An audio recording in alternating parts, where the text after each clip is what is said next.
السميع العليم من الشيطان اللعين الرجيم. بسم الله الرحمن الرحيم. الحمد لله رب العالمين، والصلاة والسلام والتحية والإكرام على أشرف الأنبياء والمرسلين، خاتم النبيين سيدنا ومولانا أبي القاسم محمد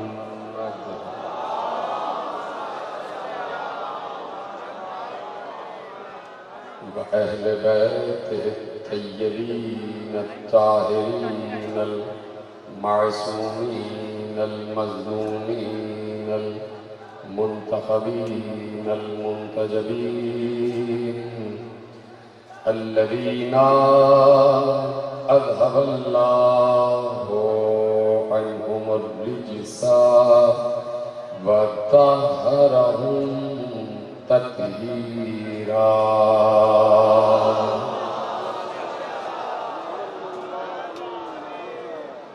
أما بعد، فقد قال الله سبحانه وتعالى في محكم كتابه المجيد وفرقانه الحميد وقوله الحق.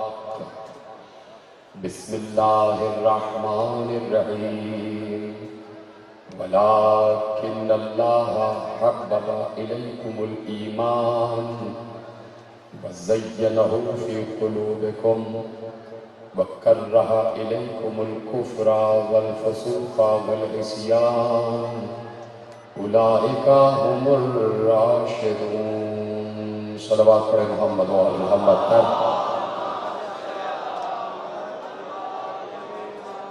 پروردگار عالم نے اس وقت ہم سب پر یہ کرم فرمایا ہوا ہے کہ اس نے ہمیں اس منزل رفیع پر بلند کیا ہوا ہے کہ اس وقت جو ذکر وہ آسمانوں پر کر رہا ہے وہی ذکر ہم زمین پر کر رہے ہیں. اس وقت چار دانگ عالم میں حسین حسین کی صدا گونج رہی ہے. کان رکھنے والے سنتے ہیں، آنکھ رکھنے والے دیکھ رہے ہیں، اور شرف حاصل کرنے والے شرف حاصل کر رہے ہیں. اللہ کا یہ بھی ہم پر کرم ہے، یہ بھی اس کا احسان عظیم ہے ہم سب پر کہ اس نے پھر ہمیں اس منزل رفیع پر بلند فرمایا ہے کہ وہ جن سے محبت کرتا ہے اس سے ہم بھی محبت کرتے ہیں. ہماری محبت کا جو ہدف ہے اور جو ہماری محبت کا مقصد ہے وہ اللہ ہے. ہم دیکھتے یہ ہیں کہ اللہ کس سے محبت کر رہا ہے، اللہ کس سے خوشنود ہے، اللہ کس سے راضی ہے. چونکہ چاروں طرف لا الہ الا اللہ کا شہرہ ہے تو دیکھنا یہ ہے کہ اللہ کن سے محبت کر رہا ہے، اللہ کن کے ذکر سے خوش ہو رہا ہے. کون خوش ہو جاتے ہیں تو اللہ خوش ہو جاتا ہے، کون ناراض ہو جاتے ہیں تو اللہ ناراض ہو جاتا ہے. اتنی مشکل باتیں نہیں ہیں. پیغمبر نے اپنی پوری 23 برس کی نبوت کی زندگی میں ان ہستیوں کا تعارف کرایا ہے، اور یہ تعارف بھی امت کی بھلائی کے لیے، امت کی شفقت کے لیے، امت پر رحمت کے لیے. یہ تعارف کرا دیا کہ اے امت، میرے بعد پریشان نہ ہونا کہ میں چلا جاؤں تو تم ادھر ادھر دیکھنے لگ جاؤ. نہیں، میں اپنے بعد تمہارے درمیان اپنے جیسا ہی چھوڑ کر جا رہا ہوں، ایسا چھوڑ کر جا رہا ہوں کہ اس کا گوشت میرا گوشت ہے، اس کا خون میرا خون ہے، اس کی ہڈیاں میری ہڈیاں ہیں، اس کا نفس میرا نفس ہے، اس کا جسم میرا جسم ہے. وہ میں ہوں اور میں وہ ہوں. پیغمبر امت کی محبت میں علی کو چھوڑ کر گئے. یہ جملہ میں نے آپ کے حوالے کیا، نوجوان جس کو لاحق قلب پر محفوظ کرے. علی جو اس وقت پیغمبر چھوڑ کے گئے 11 ہجری میں اپنے باپ غدیر کے منبر پر امت کو دکھا دے کے گئے، امت کے حوالے بھی کر کے گئے. یہ امت کی محبت میں تھا. اس لیے کہ امت اتنی محبت کرتی تھی رسول سے کہ وہ رسول کی جدائی برداشت نہیں کر سکتی تھی. جملے پہنچ رہے ہیں آپ کو؟ اصحاب رسول اللہ سے اتنی محبت کرتے تھے کہ وہ رسول کی جدائی، رسول کا فراق، رسول کا وصال، اپنے آپ سے رسول کو جدا ہوتا دیکھ کر برداشت نہیں کر سکتے تھے. شاید ان کے کلیجے شک ہو جاتے. اس لیے پیغمبر نے کہا اے اصحاب میں تمہارے کلیجوں کو ٹھنڈا رکھنے کے لیے اپنے جیسا علی تمہارے حوالے کرنے جا رہا ہوں. یہ علی نہیں ہے، یہ وہ نعمت ہے جس کے صدقے میں قیامت تک ہر نعمت برستی رہ جائے گی. یہ نعمت ہے، اس کو نعمت کہا جاتا ہے.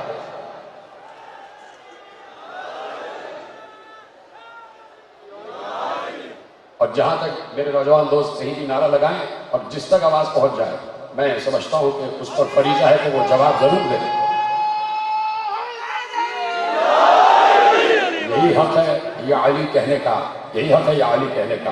یہ ہم نے یا علی بھرے مجمع میں، ہم نے یا علی بھرے مجمع میں کہنا اصحاب سے سیکھا ہے. اس لیے کہ غدیر میں بہت بڑا مجمع تھا، 1.25 لاکھ کا مجمع تھا، اور ہر صحابی کہہ رہا تھا بقن بقن لکا یا علی، یا علی آپ کو مبارک ہو. تو ہم نے بھرے مجمع میں یا علی کہنا اصحاب سے سیکھا ہے. عرض میں کر رہا ہوں کہ پیغمبر نے ایک نعمت ہے جو امت کے حوالے کی ہے، جسے نعمت قدیر کہا جاتا ہے، جسے نعمت ولایت کہا جاتا ہے، جسے علی کہا جاتا ہے. وجہ یہ ہے کہ پیغمبر بتانا چاہ رہے تھے کہ یہی نعمت ہوگی قیامت تک جس کے صدقے میں، جس کے وسیلے سے ساری نعمتوں کا نزول رہے گا.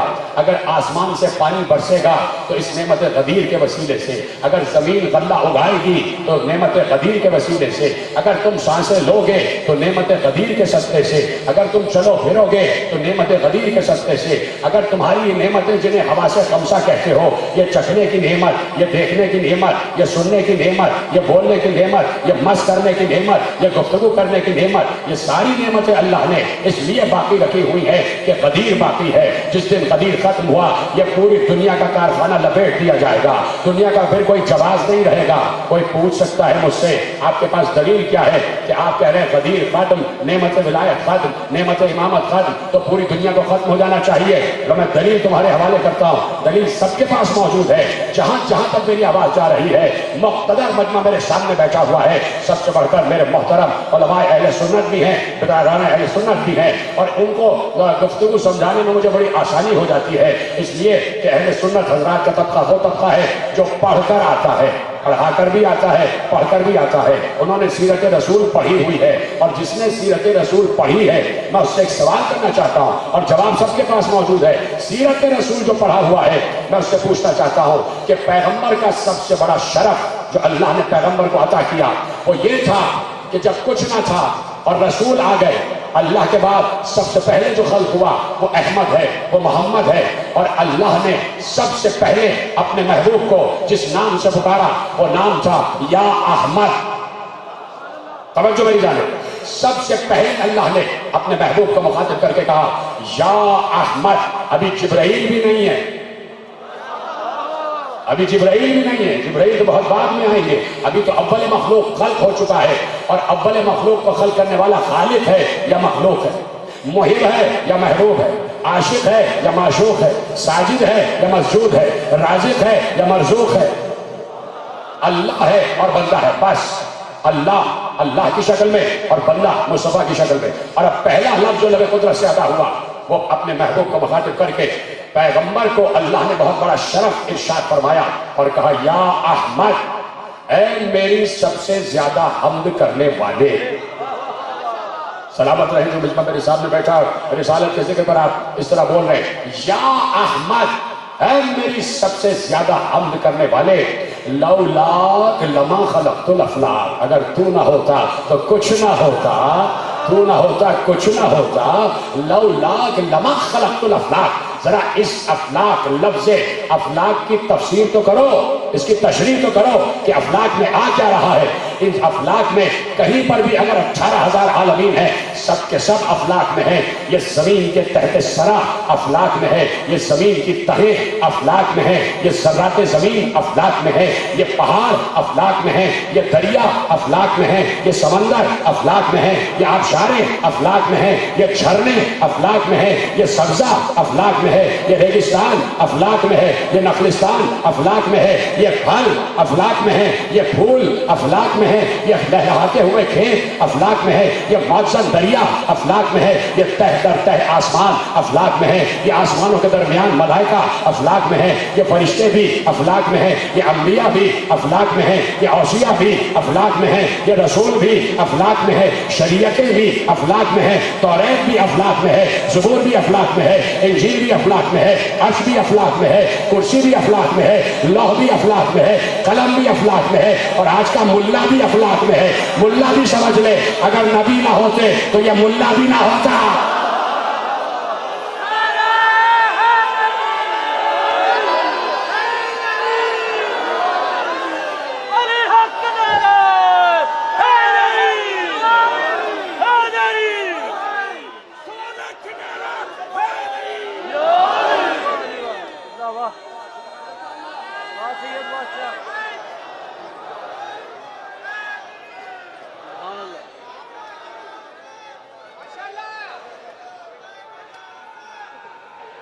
توجہ ہے، افلاک کی فہرست سمجھ میں آ گئی۔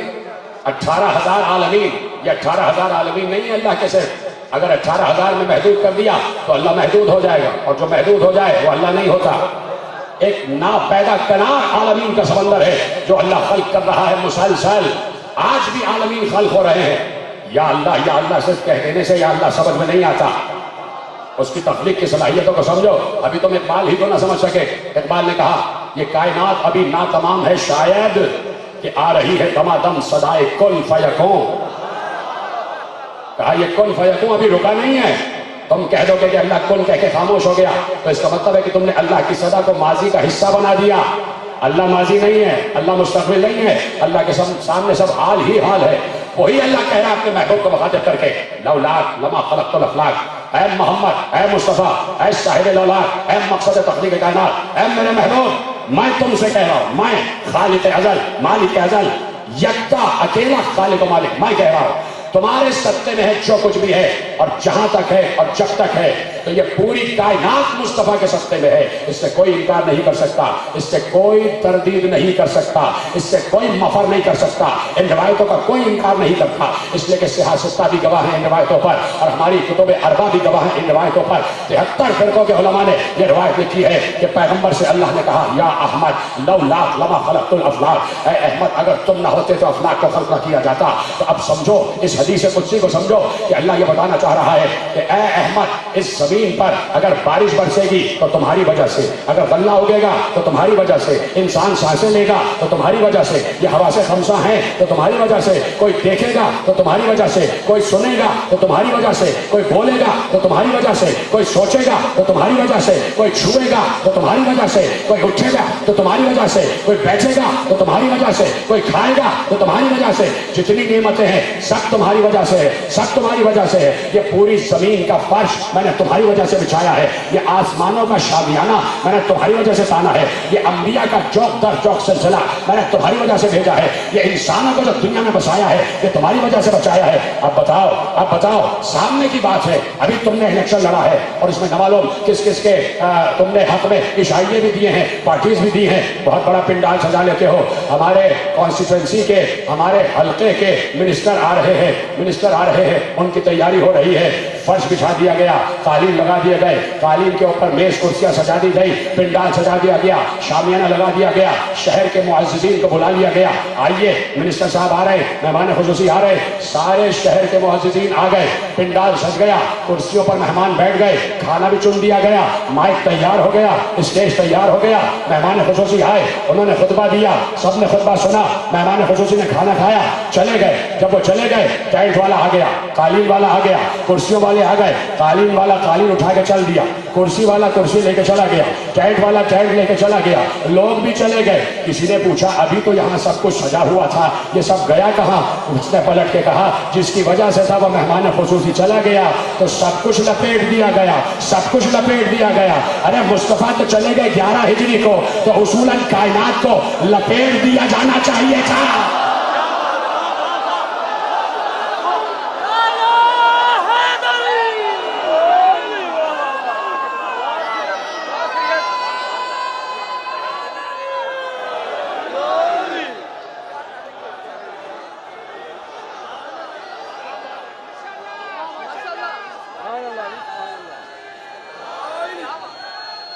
توجہ ہے، سبھی پر متوجہ ہیں، پروردگار سب کو سلامت رکھے۔ شیعہ سنی مجمع میرے سامنے بیٹھا ہے۔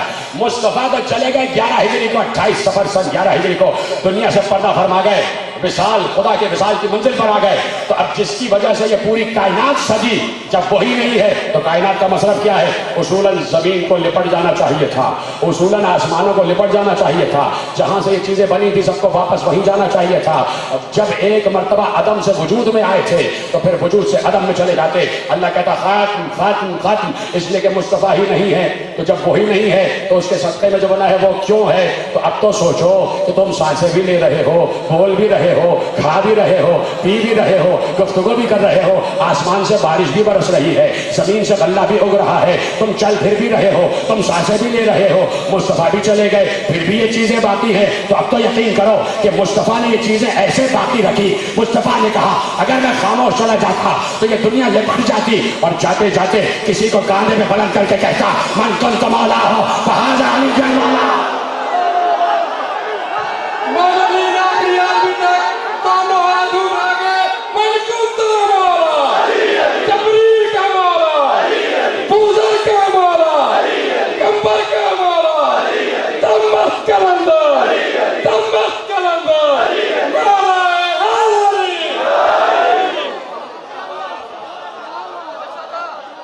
جملہ سن لو، کائنات کا قائم رہنا یہ بتا رہا ہے کہ کوئی قائم ہے جو اسے قائم رکھے ہوئے ہے۔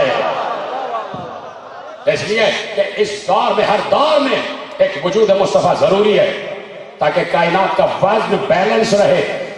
جملہ میں نے بڑا آپ کے حوالے کیا تھا، کائنات کا وزن متوازن رہے، اس لیے وزن مصطفیٰ ہونا ضروری ہے۔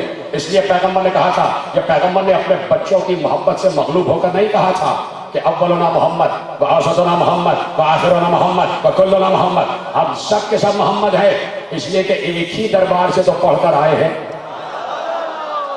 ایک ہی مدرسے سے تو پڑھ کر آئے ہیں، ایک ہی ڈگری ہمارے پاس ہے، ہمیں پڑھانے والا خود ہمارا معبود ہے۔ تو اس لیے میں کہہ رہا ہوں کہ پیغمبر نے یہ جو نعمت غدیر حوالے کی ہے، یہ جو حج کے بعد، اور حج کے بہت بعد بھی نہیں، حج کے کل 8 دن بعد، کل 8 دن بعد کہا یہ نعمت ہے، اسے غدیر کی نعمت کہتے ہیں، یہ تمہارے لیے ہے، یہ تمہارے لیے ہے، یہ ولایت اس لیے تمہارے لیے ہے تاکہ تمہیں سمجھ میں آئے۔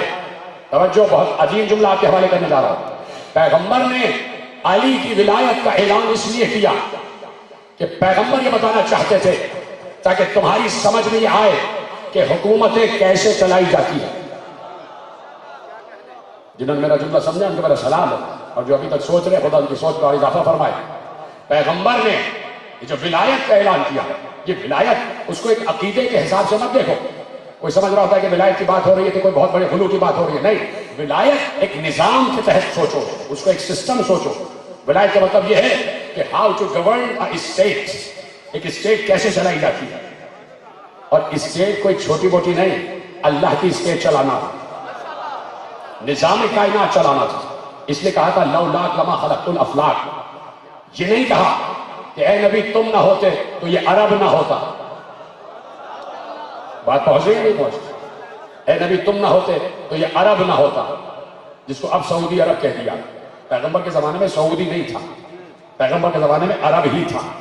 اب پیغمبر کے بنائے ہوئے نام کو کوئی تبدیل کر دے، اس کو کیا کہتے ہیں میں نہیں جانتا، حجاز کہا جاتا تھا اسے، ٹھیک ہے؟ تو اب اللہ نے یہ نہیں کہا کہ اے نبی تم نہ ہوتے تو یہ عربستان نہ ہوتا، نہیں، کیا کہا؟ تم نہ ہوتے تو افلاک نہ ہوتے، افلاک۔ نبی کو عربستان میں محدود نہ کرو، نبی افلاکی نبی ہے، نبی بین الکائناتی نبی ہے۔ نبی بین الکائناتی نبی ہے، جملہ آپ نے ضائع کیا. دیکھیے بین الاقوامی کو کیا کہتے ہیں؟ انٹرنیشنل. ٹھیک ہے، بین الاقوامی کو کیا کہتے ہیں؟ انٹرنیشنل.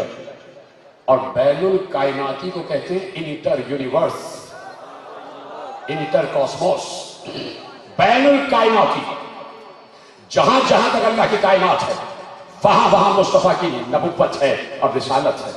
توجہ، اس لیے پیغمبر نے کہا کہ چونکہ اللہ تمہارا بھی خالق ہے اور تمہارے دلوں کا بھی خالق ہے، اس لیے اللہ نے تمہارے دل میں دو جذبے رکھے ہیں، ایک جذبہ محبت کا، ایک جذبہ نفرت کا.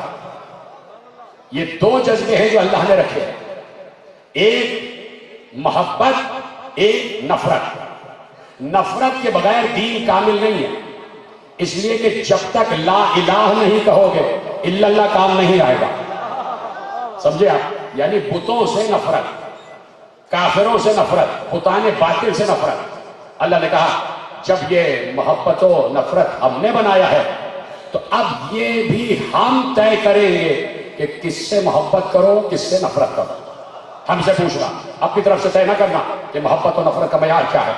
تو اب اللہ نے بتایا کہ محبت و نفرت کا معیار یہ ہے، مجھ سے محبت کرو اور میرے مقابل میں جو بت آ جائے اس سے نفرت کرو.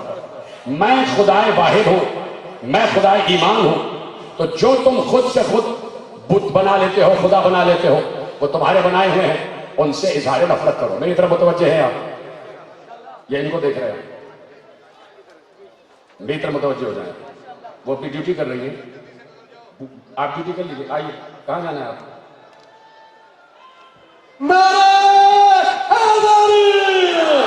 توجہ نہیں ڈالیں، اس لیے کہ اہم ترین گفتگو آپ بیٹھے ہیں، دھوپ میں آپ کا پسینہ بہ رہا ہے، تو میں چاہتا ہوں کچھ فکری باتیں آپ کے حوالے ہو جائیں. میرے ساتھ ہے سب. آپ ادھر ادھر نہ دیکھیں، آپ کو پتہ ہے ادھر ادھر دیکھنے سے عبادت کی نیت ٹوٹ جاتی ہے. آپ ایک طرف دیکھتے ہیں، سمجھ گئے آپ؟ میں آپ سے گفتگو کر رہا ہوں، میں آپ سے بات کر رہا ہوں اور کسی سے بات نہیں کر رہا. میں آپ سے بات کر رہا ہوں، آپ میرے ساتھ بات کر رہے ہیں اور ہم ایک مخلوط مجمع اہل سنت اہل تشیع بیٹھے ہوئے ہیں. کیا ہی اچھی ایک کہکشاں سجی ہوئی ہے.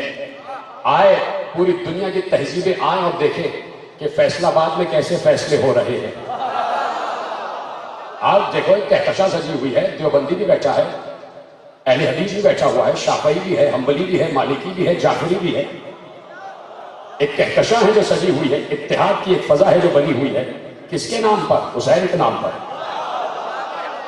اب تو سمجھو نا کہ ایک نام ہے جو سب کو متحد کر لیتا ہے، وہ ہے حسین. دیکھو کہاں تک کا حد نگاہ. خدا آپ کو نظر بد سے محفوظ فرمائے، آپ کو حاسدین کی نظر سے محفوظ فرمائے. میری بہنوں کے اور ماؤں کے پردوں کی حفاظت ہو جائے. سب کو دعائیں دے چکا، اب آپ میری طرف رہیے. اللہ کہہ رہا ہے کہ میں نے تمہارا دل بنایا ہے تو میں نے نفرت و محبت بھی بنائی ہے. تم نے محبت نہیں بنا لی ہے، تم نفرت کے خالق نہیں ہو. مجھ سے پوچھنا کس سے محبت کس سے نفرت.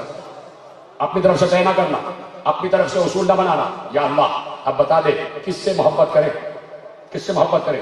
گفتگو تو ہے ہی نا محبت پر، یعنی بات شروع ہی محبت پر ہوئی ہے. اے نبی تمہاری محبت میں ہے جو کچھ ہے. توجہ ہے. کہا پروردگار یہ بتا کس سے محبت کریں، کس سے. اور بارے لا ہمیں اس کے جواب میں حدیث نہیں چاہیے، قرآن چاہیے. ہمیں آیت کے ذریعے بتا کہ کس سے محبت کریں. اللہ نے سورہ مبارکہ حجرات میں ارشاد فرمایا کہ وَلَٰكِنَّ اللَّهَ حَبَّبَ إِلَيْكُمُ الْإِيمَانَ وَزَيَّنَهُ فِي قُلُوبِكُمْ. اللہ نے کہتا ہے کہ ہم تو یہ چاہتے ہیں کہ تم ایمان سے محبت کرو. آیت کا حوالہ دے چکا ہوں. وَلَٰكِنَّ اللَّهَ سورہ حجرات وَلَٰكِنَّ اللَّهَ حَبَّبَ إِلَيْكُمُ الْإِيمَانَ. اللہ نے تمہارے لیے ایمان کی محبت قرار دی، یعنی وہ چاہتا یہ ہے کہ تم ایمان سے محبت کرو. اور پھر کیا کہا؟ وَزَيَّنَهُ فِي قُلُوبِكُمْ. اور اسی ایمان کی محبت سے ہم نے تمہارے دلوں کو جگمگ جگمگ کیا ہوا ہے. تمہارے دل اسی ایمان کی محبت سے منور ہے، مزین ہے، زندہ ہے. یعنی جس کے دل میں ایمان کی محبت ہوگی وہی زندہ تصور کیا جائے گا. قرآن کی اس آیت کی روح سے جس کے دل میں ایمان کی محبت ہوگی وہی زندہ ہوگا، اور جس کے دل میں ایمان کی محبت نہیں ہوگی وہ چلتا پھرتا مردہ کہلائے گا. بات طے ہو گئی. ہم نے شکریہ ادا کیا، ہاتھ جوڑ لیے بارگاہ پروردگار میں، سر تسلیم خم کر لیا. بارے لا تو نے ہم پر احسان فرمایا کہ تو نے ہمیں ہماری محبت کا ہدف بتا دیا کہ ہمیں کس سے محبت کرنا ہے. بارے لا تو نے بتا دیا کہ ایمان سے محبت کرو.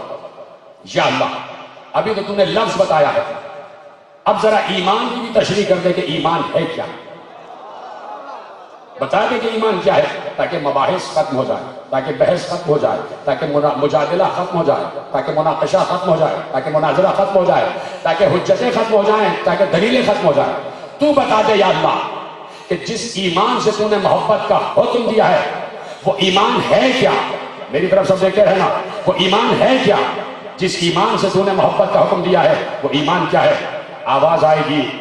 اسی دن کے لیے تو ہم نے کہا تھا تم سے کہ جب بھی قرآن کے کسی مرحلے پر آ کر رک جانا، پھنس جانا، پریشان ہو جانا کہ بات سمجھ میں نہیں آ رہی، اسی دن کے لیے تو ہم نے کہا تھا، خبردار کبھی یہ نہ کہنا کہ مجھے یہ کتاب کافی ہے۔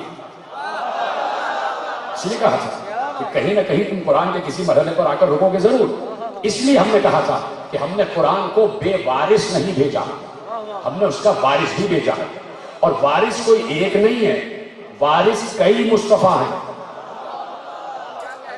ثم اورثنا الکتاب الذین اصطفینا من عبادنا، ہم نے اپنی کتاب کا وارث اپنے مصطفیٰ بندوں کو بنایا ہے۔ آیت تو آپ کے پیش نگاہ ہے، کہا کہ ہم نے اس لیے وارث قرار دیا ہے۔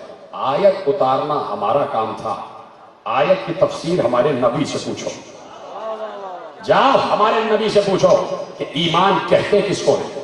آؤ جو قائل ہیں الصلاۃ والسلام علیک یا سیدی یا رسول اللہ کے، ان کو کہتا ہوں آؤ میرے ساتھ چلو، میں اور شیعہ سنی سب مل کے، اس لیے کہ ہم ہی تو ہیں جو الصلاۃ والسلام علیک یا رسول اللہ کے قائل ہیں۔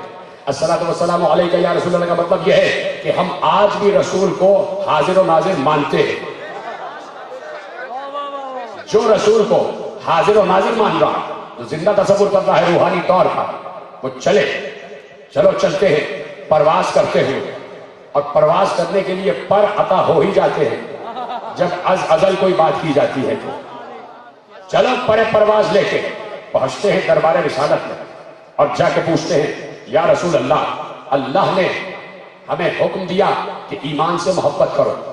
یا رسول اللہ، اللہ نے ہمیں یہ بتایا کہ اگر ایمان سمجھنا ہے تو رسول سے پوچھو۔ یا رسول اللہ، ہم آپ کے دربار پر آ گئے، دروازے پر آ گئے، آپ ہمیں بتا دیجئے ایمان کیا ہے، تاکہ ہمارے لیے پریشانیاں ختم ہو جائیں، تاکہ ہم اس راستے پر آ جائیں جو راہ صراط مستقیم ہے، امت اس سے محبت کرنے لگ جائے جس سے اللہ محبت کرتا ہے۔ پروردگار کا رسول یقیناً گویا ہوگا، اور اتنا رحیم ہے، اور رحیم سے اوپر وہ خود رحمت بھی ہے، تو جو رحمت ہو وہ کسی کو زحمت نہیں دیا کرتا۔ رسول کہتے ہیں کہ آؤ، ٹھیک ہے تم نے مجھ سے سوال پوچھا ہے، اب دیکھو مجھے دیکھتے رہنا، میری 23 برس کی نبوت کی زندگی میں مجھے دیکھتے رہنا، اور خبردار جب مجھے دیکھنا تو نہ دائیں دیکھنا نہ بائیں دیکھنا، ایسا نہ ہو کہ میں اچانک ایمان کی تشریح کر جاؤں اور تم دائیں اور بائیں دیکھنے میں رہ جاؤ اور تمہیں ایمان پتہ ہی نہ چلے کہ کیا ہے۔ تو اس لیے دائیں اور بائیں نہیں دیکھنا ہے، جب رسول کہیں تو رسول کو دیکھو۔ یا رسول اللہ، ہم آپ کی طرف ہمتن گوش ہیں۔ رسول نے کہا مجھے دیکھتے رہو، پوری 23 برس کی نبوت کی میری زندگی کا مشاہدہ کرتے رہنا، دیکھو اچانک میں کہیں اچانک ایمان کی تفسیر کر دوں گا تمہیں پتہ بھی نہیں چلے گا۔ ایک بار ہم رسول کو دیکھتے رہے، دعوت ذوالعشیر آ گئی، ہم نے کہا شاید آج ایمان کی تشریح ہو جائے، ایمان کی تشریح نہ ہوئی۔ ایک بار طائف کی گلیوں میں پیغمبر تبلیغ کے لیے چلے، ہم نے کہا شاید طائف کی گلیوں میں ایمان کی تشریح ہو جائے، طائف کی گلیوں میں بھی ایمان کی تشریح نہ ہوئی۔ ایک بار ہجرت کا بستر سجا، ہم نے کہا شاید آج ایمان کی تشریح ہو جائے، ہجرت بھی ختم ہو گئی، ایمان کی تشریح نہ ہوئی۔ پیغمبر ہجرت کر کے مدینے آ گئے، ہم نے کہا شاید صبح ہجرت ایمان کی تشریح ہو جائے، صبح ہجرت بھی گزر گئی، ایمان کی تشریح نہ ہوئی۔ پھر ایک بار ایک ہجری اور تبدیل ہوئی، جنگ بدر کا میدان سجا، ہم نے کہا شاید آج ایمان کی تشریح ہو جائے، جنگ بدر بھی فتح ہو گئی، ایمان کی تشریح نہ ہوئی۔ جنگ احد کا میدان سجا، ہم نے کہا شاید ایمان کی تشریح ہو جائے، جیتی ہوئی لڑائی مسلمان ہارے اور ہارتی ہوئی لڑائی جیتے، ہم نے کہا شاید ایمان کی تشریح ہو جائے، احد کا میدان بھی ختم ہو گیا، ایمان کی تشریح نہ ہوئی۔ ایک بار خندق کا میدان سجا، کسی نے پیغمبر کی شان میں گستاخی کی، پیغمبر نے کہا کون ہے جو اس کتے کی زبان کو بند کرے؟ دائیں طرف سے علی کھڑے ہوئے، انا لہو یا رسول اللہ، پیغمبر نے کہا بیٹھو۔ دوسری مرتبہ کہا کہ کون ہے جو اس کتے کی زبان کو بند کرے؟ علی نے کہا انا لہو، پھر بٹھا دیا، تیسری مرتبہ پھر بٹھایا، اور اب جو علی چلے تو پیغمبر نے کہا رک جاؤ علی، ایسے نہ جانا، ایسے نہ جانا۔ ابو صالح کشفی، ترمذی، سنی الحنفی، مناقب مرتضوی، اور اتنا بڑا بڑا عالم اہل سنت جملہ لکھ رہا ہے تمہارے حوالے کر رہا ہوں کہ علی جب چلے خندق میں عامر ابن عبد الخود کے مقابلے میں تو پیغمبر نے علی کو روکا، رکو علی رکو، اپنے ہاتھ سے علی کی کمر میں پٹکے کو باندھا، اپنے ہاتھ سے علی کے سر پر امامے کو رکھا، اپنے ہاتھ سے علی کے ہاتھ میں تلوار دی، کہا جاؤ علی۔ اور اب جو علی چلے تو پیغمبر نے کہا یہ علی نہیں جا رہا، یہ ایمان جا رہا ہے۔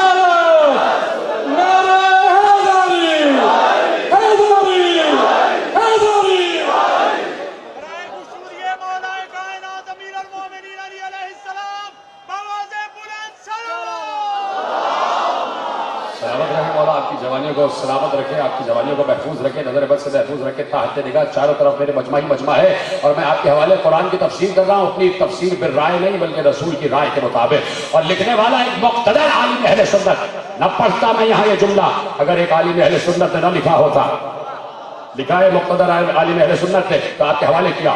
کون جا رہا تھا خندق میں؟ علی جا رہے تھے۔ پیغمبر نے کہا کون جا رہا ہے؟ کل ایمان جا رہا ہے۔ پیغمبر نے ایمان کا ترجمہ کر دیا، پیغمبر نے ایمان کا ترجمہ کر دیا۔ اب کیا دشواری ہے؟ جب پیغمبر نے لفظ ایمان کا ترجمہ کر دیا تو اب جہاں بھی قرآن میں لفظ ایمان آ جائے نیچے لکھو علی۔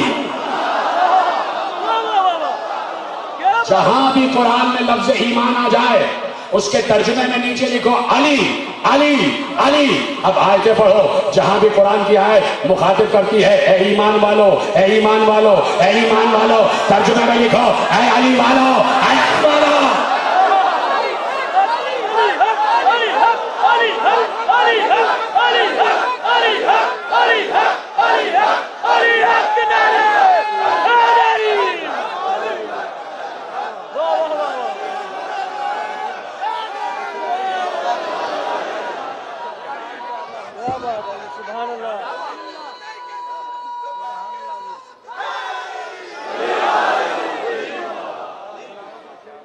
سلامت رہیں آپ، خوش رہیں آپ، خدا آپ کی فکری بالغی میں اور اضافہ فرمائے۔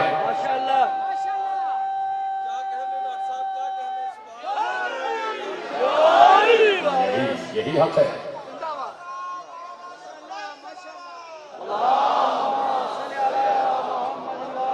یہی حق ہے ذکر سننے کا، یہی حق ہے فضیلت سننے کا، یہی حق ہے اتحاد اتفاق کا مظاہرہ کرنے کا۔ حسینیت کے نام پہ سب جمع ہے، تحت نگاہ میرے سامنے مجمع ہے اور سب ایک حسین کے نام پر جمع ہے۔ کون حسین؟ حسین منی و انا من الحسین، جس کے لیے رسول ناکہ بن جاتے ہیں، ناکہ۔ یہ بھی متفق علیہ روایت ہے کہ رسول جن کی سواری کے لیے خود سواری بن جائے انہیں حسنین کہتے تھے، اونٹ کی طرح چلتے تھے، چاروں ہاتھ پاؤں زمین پر رکھ کر حسن و حسین کو پشت پہ بٹھاتے تھے اور پلٹ پلٹ کے پوچھتے تھے بیٹا تمہارا سوار کیسا ہے، تمہاری سواری کیسی ہے، تمہاری سواری کیسی ہے۔ نواسوں کو پشت پہ بٹھا کے اونٹ بن کے چلے تو نواسوں سے پوچھا تمہاری سواری کیسی ہے؟ نواسوں نے کہا سواری تو بہت اچھی ہے، لیکن نانا جو بچے سواریوں پر سوار ہیں ان کی سواری تو بولتی بھی ہے، ہماری سواری بولتی نہیں ہے۔ رسول بولے اور بولے العفو العفو العفو، ناقے کی آواز میں بولے پروردگار میری امت کو معاف کر دے، میری امت کو معاف کر دے، تجھے حسنین کا صدقہ، حسنین کا صدقہ۔ اگر آج بھی معافی چاہتے ہو اپنے گناہوں سے، جو وسیلہ رسول نے دیا وہی وسیلہ اختیار کرو۔ اس لیے 10 محرم ہے، اس لیے عاشورہ ہے کہ آؤ آج بھی دربار حسین کھلا ہوا ہے، کوئی حر ہے تو آ جائے، کھلا ہوا ہے دربار، آؤ حر کی طرح آؤ، ہاتھ جوڑے ہوئے آؤ، رسول کے نواسے کے قدموں پہ سر رکھ دو، رسول کا نواسہ معاف کر دے گا۔ حر کی خطا بہت بڑی تھی، بہت بڑی خطا تھی، تو اب سمجھ لینا جملہ کہ حر کی خطا جتنی بڑی تھی حسین کی عطا اس سے بھی بڑی ہو گئی، اس سے بھی بڑی ہو گئی۔ کہا حر تو خطا کرنے والا، ہم عطا کرنے والے۔ حر ایک ہی تو جملے میں تیری بخشش ہوئی ہے، اور وہ بخشش کیا ہے سنیں میرے شیعہ سنی بھائی سارے سنیں۔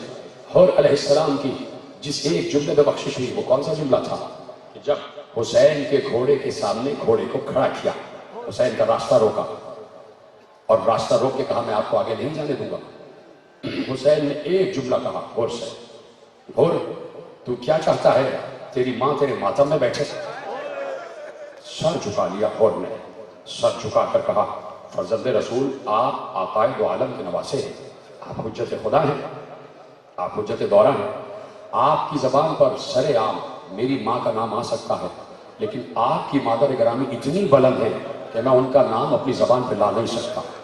ایک جملہ تھا بنت رسول کے احترام کا، رسول کی بیٹی کا احترام کیا تو حر کو حسین نے علیہ السلام بنا دیا، اور آج حر کا تذکرہ ہو رہا ہے اس بھرے ہوئے مجمع میں حسینیت کے ساتھ، تذکرہ حر کا ہو رہا ہے۔ خوب ماتم کیا تم نے، لیکن تھوڑی دیر بعد کہو گے کہ ماتم کا حق ادا نہ ہو سکا۔ میں بار بار یہ جملہ کہتا ہوں، میرے نوجوان ماتمی بیٹھے ہیں، میں تمہارے لیے اتنی دعا کرتا ہوں کہ جب تمہارے خون آلود کپڑے دیکھتا ہوں اور اس میں سے تازہ لہو کی بو آتی ہے تو مجھے عصر والی کربلا یاد آ جاتی ہے۔ خدا تمہارے اس خون کو سلامت رکھے جو تم اسلام کے نام پر بہا رہے ہو۔ تم دنیا کو یہ سبق دے رہے ہو کہ مظلوم کے نام پر رونے والے کسی اور کا خون نہیں بہاتے، ہم خود ہی یہ زخم اپنے جسم پر لگا کر امت کو امن کا پیغام دیتے ہیں کہ پر امن قوم زمین پر بیٹھ کر احتجاج کرتی ہے۔ ہم حسین کے قتل کا احتجاج سڑکیں گھیر کر، ٹائر جلا کر، دکانیں جلا کر نہیں کرتے، حسین کے قتل کا علمی احتجاج ہو رہا ہے، علمی احتجاج۔ سننے یہاں سارا میڈیا بھی موجود ہے، میڈیا کے حضرات بڑے پڑھے لکھے تصور کیے جاتے ہیں، ججز بھی موجود ہیں، منصفین موجود ہیں، وکلاء موجود ہیں، اور لکھنے والے لوگ موجود ہیں۔ میرے نوجوان دوستوں کی طرف سے میں جملہ ان پڑھے لکھے لوگوں کے حوالے، میرے سامنے انتظامیہ بھی موجود ہے، پولیس کے حضرات بھی موجود ہیں، یقیناً بڑے بڑے عہدیدار بھی موجود ہوں گے، اور جو نئی حکومت آئی ہے جنہوں نے تعاون کیا ہمارے ساتھ اس کے افراد بھی موجود ہوں گے۔ میں ایک جملہ کہنا چاہتا ہوں حسین کا پیغام، کہ لوگ پریشان ہو جاتے ہیں کہ یہ اپنے آپ کو زنجیر کیوں لگاتے ہیں، یہ طمع کیوں لگاتے ہیں، یہ روتے کیوں ہیں، یہ آنسو کیوں بہاتے ہیں، یہ ذکر کیوں کرتے ہیں، یہ مسائل کیوں پڑھتے ہیں؟ تو دیکھو اس لیے ہم کہتے تھے کہ رو لو رو لو۔ میں ایک بہت بڑا واقعہ تمہیں بار بار سناتا ہوں کہ اب سے 2 سال پہلے سب اس بات کے شاہد ہیں کہ پورے ہمارے الیکٹرانک میڈیا پر، ہر چینل پر یہ خبر چلی تھی کہ پنجاب کے ایک دیہات میں ایک زمیندار نے ایک 12 سال کے لڑکے کے اس بات پر ہاتھ کاٹ دیے تھے کہ وہ اس زمیندار کی فصلوں کو نقصان پہنچا رہا تھا۔ زمیندار نے اس لڑکے کو فصل نقصان پہنچاتے ہوئے دیکھا، وہ آگے بڑھا، اس نے اس بچے کے دونوں ہاتھ کاٹ دیے۔ یہ پورا واقعہ ٹی وی پر چلتا رہا، بہت دنوں تک احتجاج ہوا۔ یہی ہم بتا رہے ہیں کہ جو عباس کے کٹے ہوئے شانوں پر روتا ہے وہ کسی کے بازو نہیں کاٹتا۔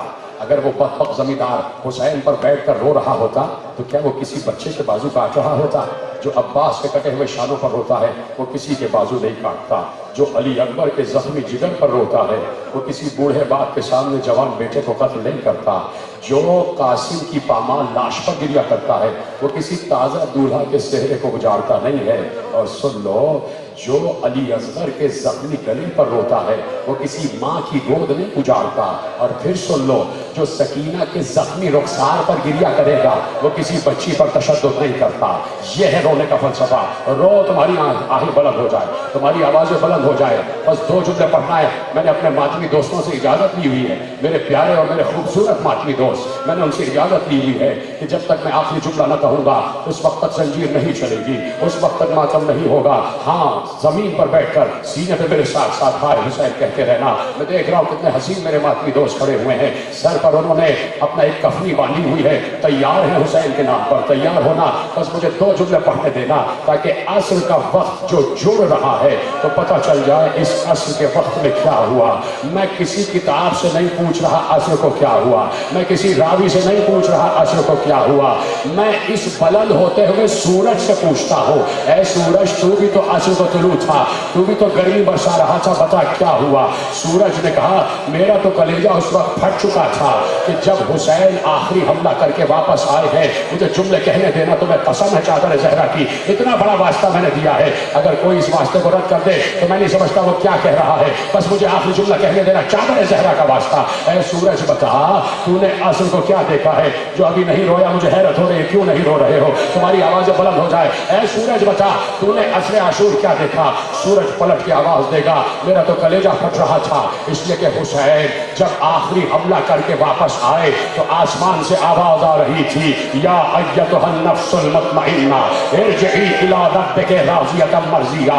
اللہ کی آواز آ رہی تھی، اے حسین اللہ کے دربار میں واپس آ جا، اللہ انتظار کر رہا ہے۔ تو اب کہنے والوں نے کہا جیسے ہی حسین نے ذوالفقار کو نیام میں رکھا، کہیں سے تلواریں چلی، کہیں سے نیزے چلے، کہیں سے خنجر چلے، اور جیسے ہی عصر کا وقت آیا آواز گونج رہی تھی، الا قد قتل الحسین بکربلا۔